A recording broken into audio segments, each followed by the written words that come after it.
Good morning, ma'am. Our topic are all about industry analysis. So, why do industry analysis? Investment practitioners use industry analysis to identify investment opportunities with favorable return rates, characteristics, aiding in the three-step top-down investment analysis approach. It provides insight into market trends, growth potential, and competitive landscape, enabling better investment decisions. Cross-sectoral industry performance. In evaluating whether industry analysis is necessary, researchers examine the variation in return across different industries during a specific period, such as 2012. If all industries performed similarly, stock market average return was 10%, and industry return ranged narrowly from 9% to 11%. This would suggest limited benefit in conducting industry-specific analysis.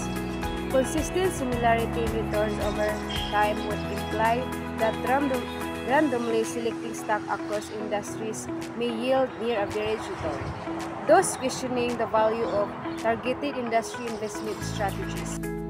Industry performance over time. Research on industry performance over time reveals that strong performance in one period does not guarantee continued success in future periods. Time series studies show little note of consistent correlation between year-to-year industry performance, even in rising or falling markets. These findings suggest that relying solely on past performance is ineffective for forecasting future industry outcomes. However, it does not undermine the value of industry analysis. Instead, it highlights the need for ongoing evaluation of each industry and strength value, using updated forecasts of relevant variables and comparing them to current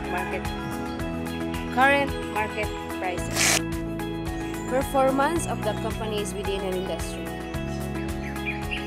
Studies investigating the consistency of company performance within industries found significant variation among individual firms, even within the same industry. This means that profitable industry does not guarantee that all companies within it will perform well. While some industries such as oil and automotive have shown stronger industry effects as found by Mears in 1973 and Livingstone in 1977, these effects have diminished over time. Therefore, industry analysis alone is not sufficient. Company-level analysis remains essential to accurately assess investment opportunities.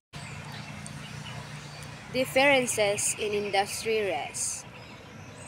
Research into industry risk has focused on two key questions: whether risk levels vary across industries at a given time and whether these risk levels remain stable over time. Findings indicate that risk does indeed differ significantly among industries, with a gap in risk levels often widening during both market upswings and downturns. Summary of research on industry analysis. Key inclusion from various studies on industry analysis are as follows. First, industry returns vary widely within the same time period, highlighting the importance of industry analysis in investment decision. And the second one is, past industry performance is not reliable predictor of future returns as industry returns fluctuate over time. And the third one is, firms within the same industry show differing performance, making individual company analysis essential after conducting industry analysis. And the fourth one is, industry risk levels differ significantly at any given time, necessitating careful evaluation of risk factors across industries.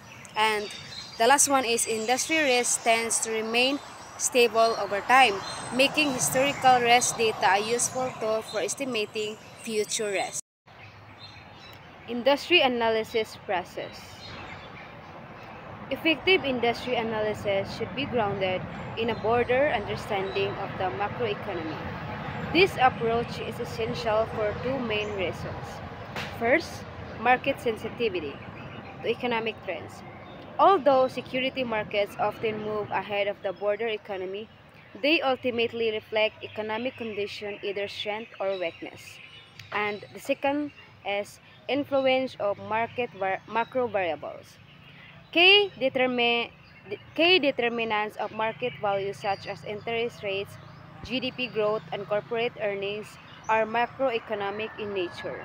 Therefore, industry analysis should mirror the structure of aggregate market analysis, incorporating macro-level analysis of economic indicators, monetary policy leading indicators, macro-level analysis of specific variables that directly impact industry and company valuation. So, here is my learnings of industry analysis. So, the document Industry Analysis provides valuable insights into the importance and application of industry analysis in investment decision making. It emphasized that understanding the broader industry context is crucial for identifying investment opportunities with variable return-less characteristics. While performance can be a helpful indicator, the document highlights that industry return fluctuate over time, making it essential to continuously evaluate each industry intrinsic value using updated forecasts. Furthermore, the document stresses the need for company-level analysis alongside industry analysis, as a profitable industry does not guarantee that all companies within it perform well. Additionally, it emphasized the importance of considering industry risk, which varies significantly across industries and can change over time. So, the document also underscores the importance of grounding in an industry analysis in a broader understanding of the macroeconomy, as economic trends and key determinants of market value significantly influence industry performance. It highlights the need for both macro-level and macro-level analysis to understand the complex interplay of economic forces. Finally, the document emphasizes the importance of considering both cyclical and structural changes when analyzing industries. Cyclical changes such as up and downside to the business cycle impact demand, input cost, and profit margin. While structural changes such as fundamental shifts in how the economy functions reshape growth prospects, capital requirements, and competitive dynamics. So, by understanding these changes is crucial for making informed decision, especially in investment decision. The document Industry Analysis rightly emphasized the crucial role of macroeconomic understanding in informing industry analysis.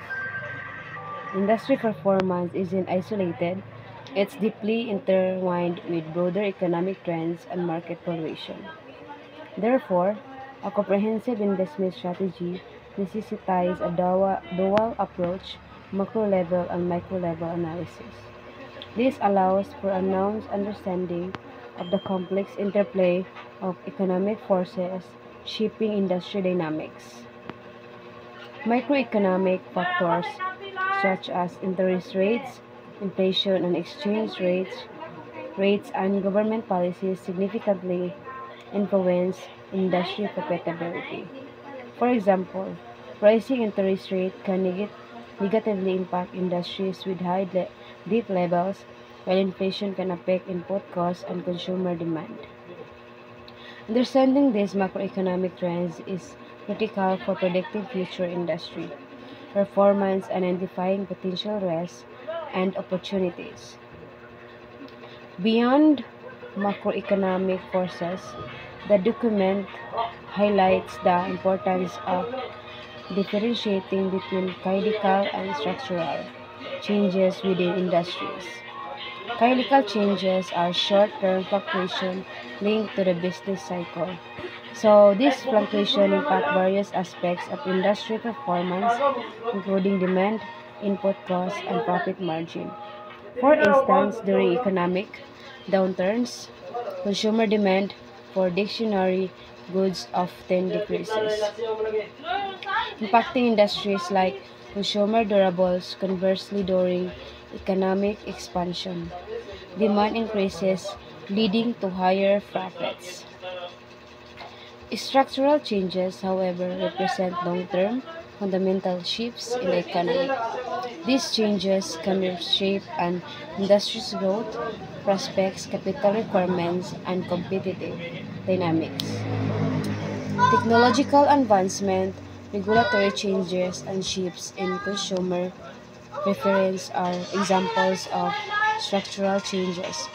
For instance, the rise of e-commerce has fundamentally altered the retail landscape, creating new winners and losers. So, by understanding these structural shifts is crucial for long-term investment success, as they can dramatically alter the competitive dynamics and profitability of entire industries. Ignoring these long-term trends can lead to significant investment miscalculation, miscalculation. Therefore, a successful industry analysis must incorporate both micro and macro perspectives, considering both cyclical and structural changes to accurately assess an industry's potential for future growth and profitability.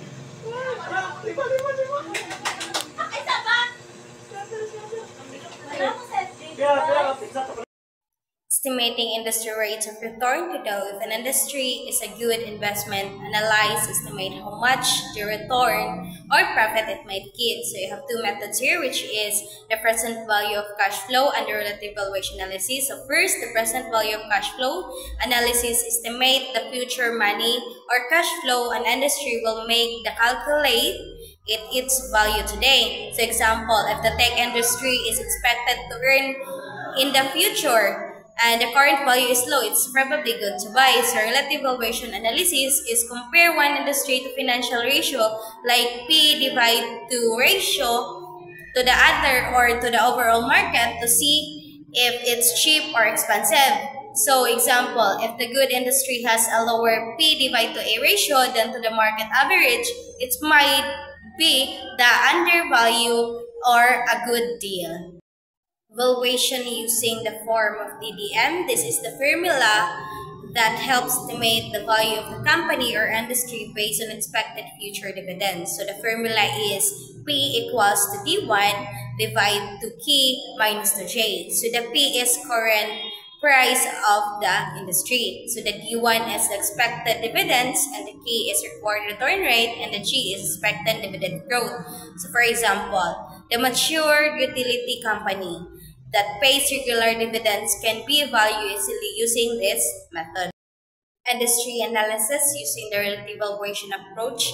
This method checks if an industry is cheap or expensive compared to other by using a sample financial number, which is called ratio. You can compare the industry to the other industry or the whole market. This helps you see if the industry is undervalued or a good deal or overvalued or too expensive. So for example, if the healthcare industry has a better financial ratio than the energy sector, investor may consider it a better investment. Global industry analysis. When the company work in many countries, you need to look at the global factors, which is check the company in important countries, study a big company around the world. Remember that accounting rules and the money values are different in each country. Think about the currency change can affect the cost and sales. So for example, to understand the car industry, you look at the companies in the US, Japan, Germany, and Korea, not just only one country. Other relative valuation ratios, beside the P divide to A, there are other ratio, which is price to book, compares the price to the company's book value, price to cash flows, which is compare the price to the cash flow, so price to sale, which is compared to the price to sale. So analyze, use this ratio to see if an industry is doing better or worse than the market. For example, if the retail industry ratio are higher than the market, it might be growing faster or be stronger. The earning multiple techniques. the price to earning or P divided to A ratio is popular tool for comparing company or industry. The formula is P divided to A ratio equals to per share divided to earning per share. A high P divided to A ratio means the people expect the company or industry to grow a lot, but it might also be overpriced. So a low P divided to A ratio could means it's cheap or undervalued or facing problems. If you compare the industry P divided to A to the market, to the other industry, or to its own past, P divided to A to decide it's cheap or expensive now. In conclusion, I understand how valuable industry analysis is when it comes to making a smart investment decision. It gives me a clear picture of which industries have a strong growth potential and which one might not be doing so well. I learned that industry don't perform the same all the time. Just because one industry did well before doesn't mean it will continue to do so. That's why I see the need to regular check industry trends and performance before investing. I also realized that many outside factors affect how industry performs. Things like interest rate, inflation, the economy, technology, and even the lifestyle can change all impact whether an industry grow or struggle.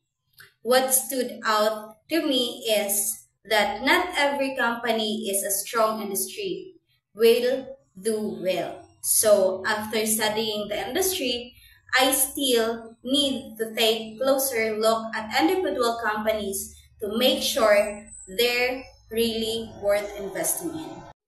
The report also taught me how to use the tool like price to earning ratio and the dividend discount model.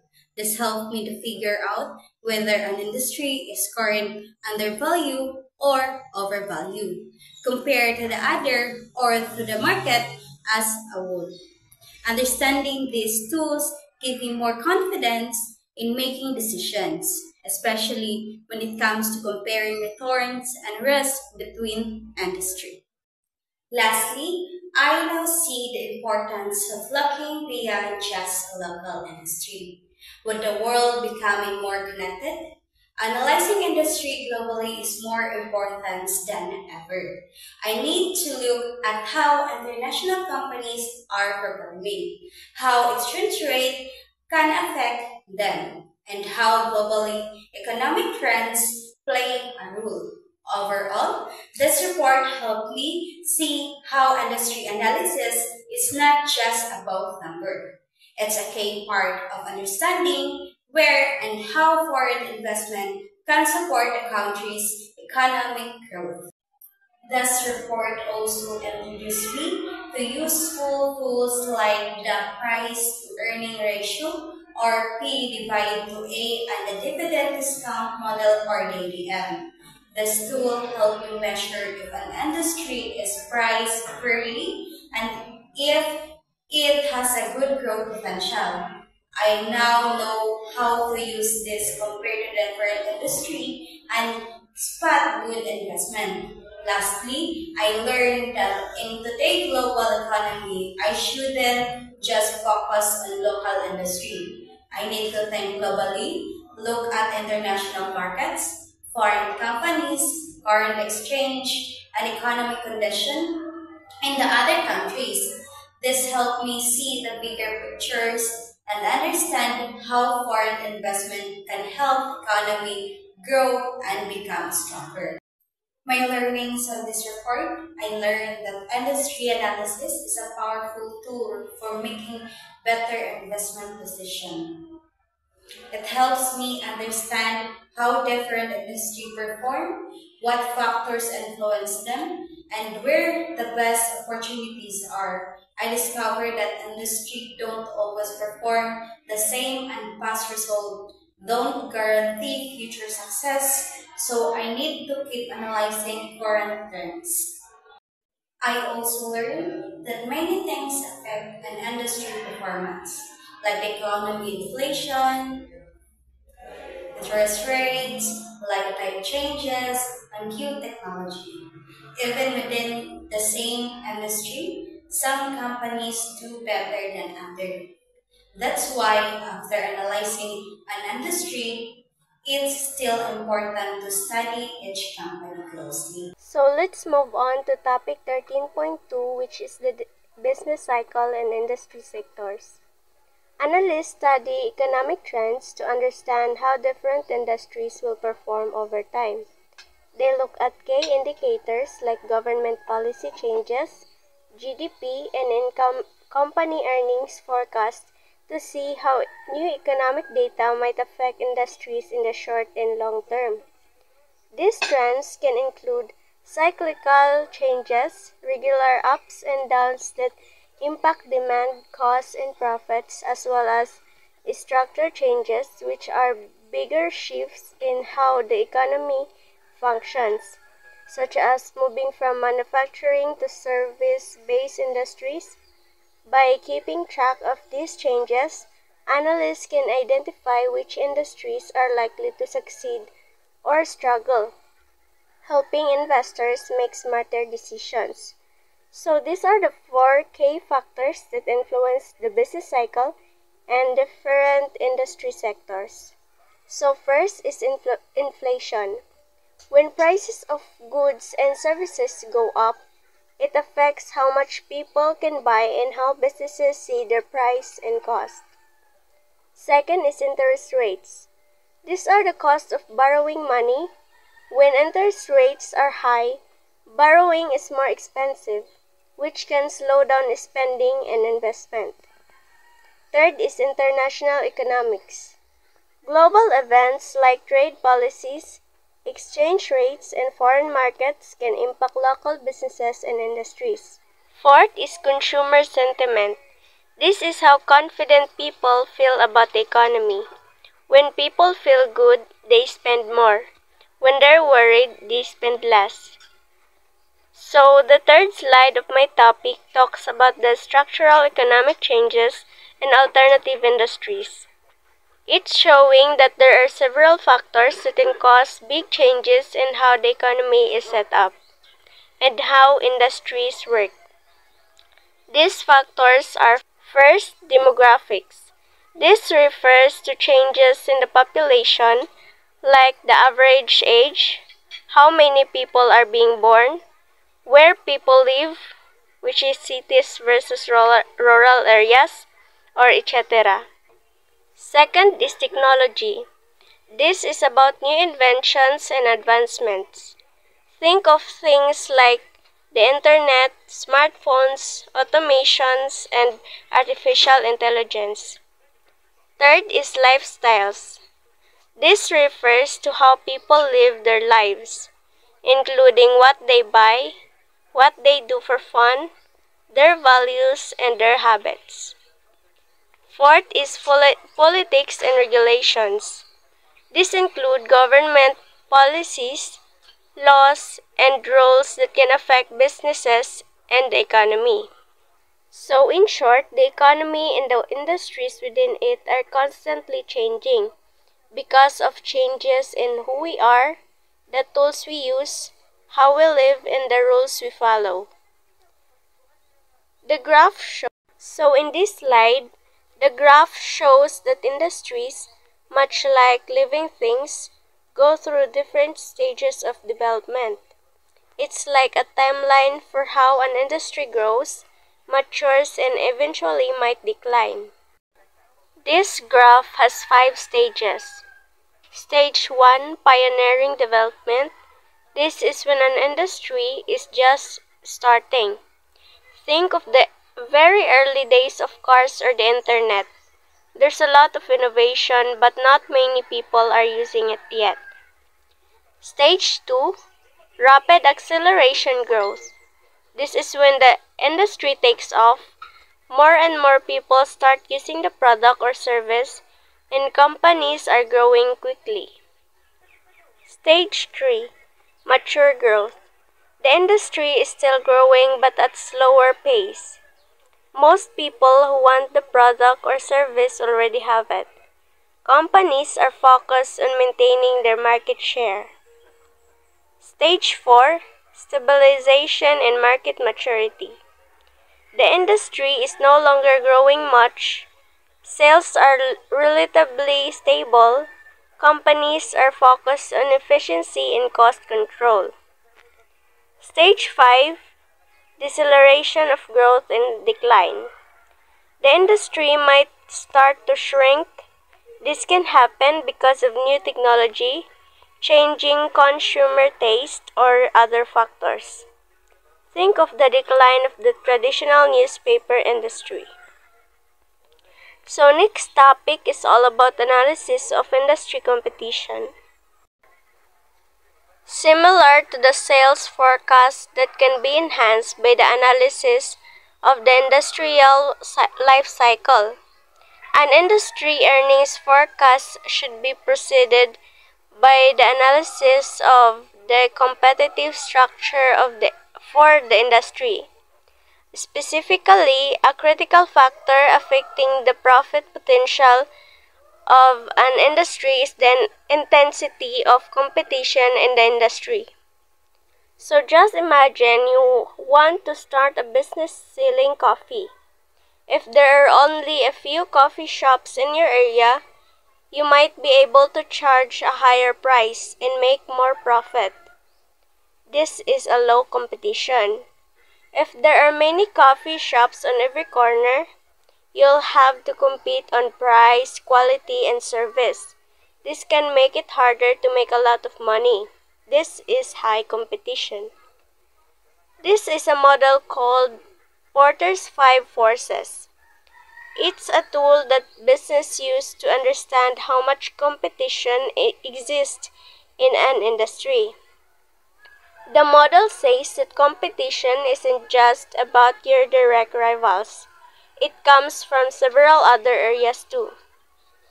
So here are the 5 forces. First is rivalry among existing firms. This is the competition between the companies that are already in the industry. Second is threat of new entrants. This is how easy or hard it is for new companies to enter the industry and start competing. Third is bargaining power of suppliers. This is how much more suppliers have to increase prices or reduce the quality of their supplies. Fourth is bargaining power of buyers. This is how much power customers have to demand lower prices or better products. Fifth is threat of substitute products or services. This is the threat from alternative products or services that can satisfy the same customer need. Imagine you're running a business. This model tells you that to be successful, you need to consider more than just your direct competitors. You also need to think about new competitors, suppliers, customers, and alternatives.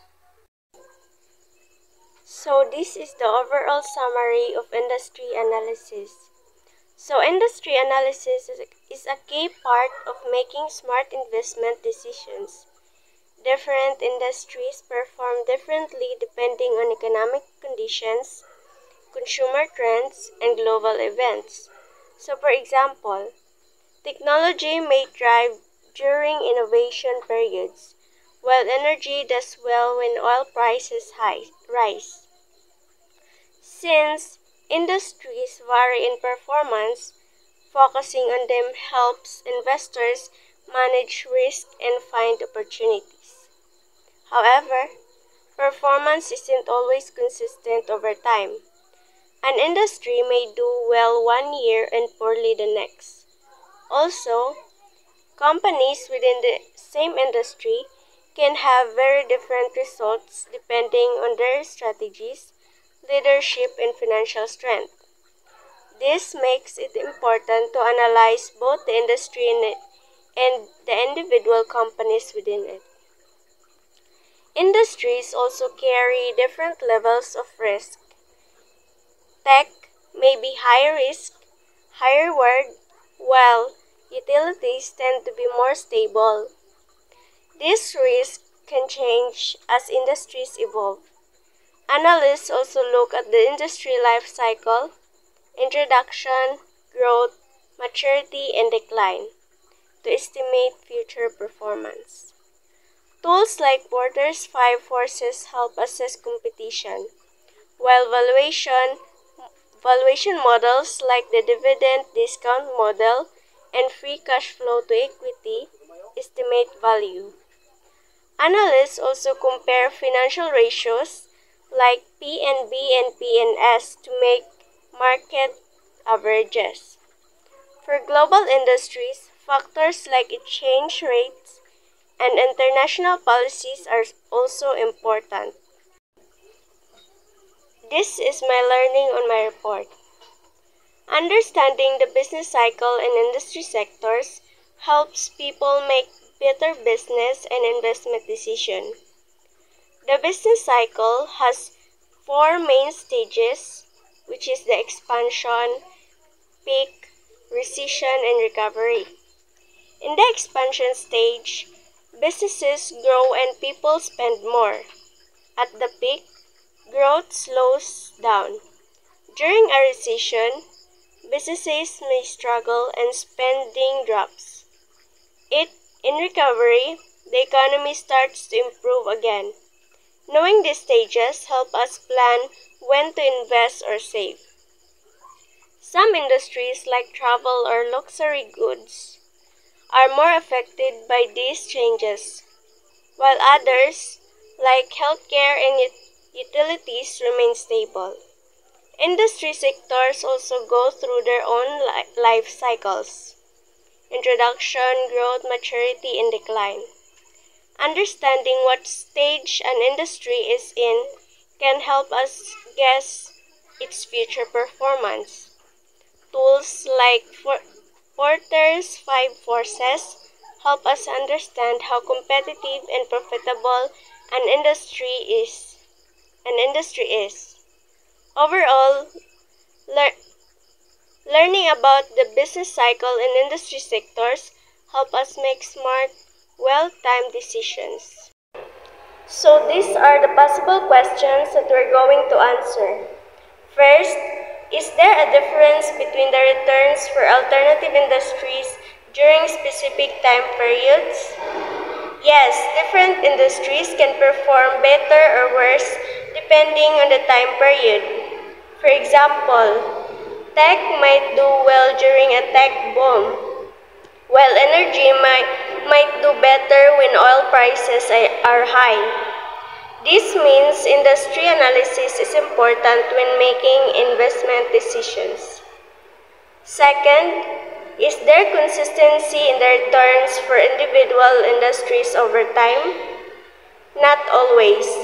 An industry that performs well in one period may not perform the same in another.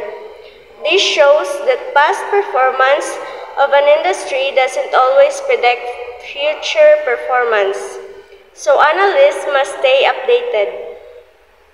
Third, is the performance for firms within an industry consistent? No. Companies in the same industry can perform very differently. For example, one car company might do well while another struggles. So company level analysis is always also important. Fourth, is there a difference in risk among industries? Yes, some industries are riskier than others.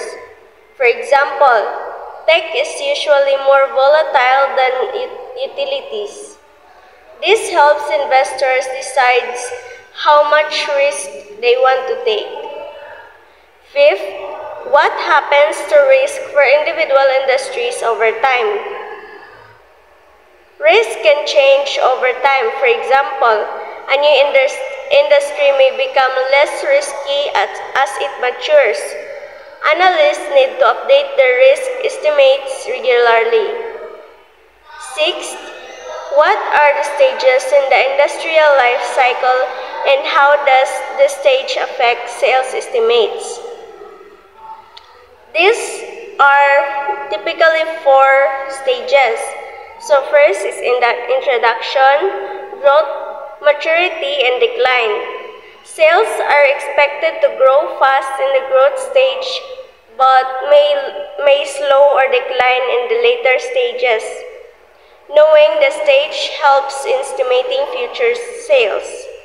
7. How does analysts determine the value of an industry using the dividend discount model or DDM? The DDM estimates value based on expected dividends and growth. If growth is constant, a simple formula is used.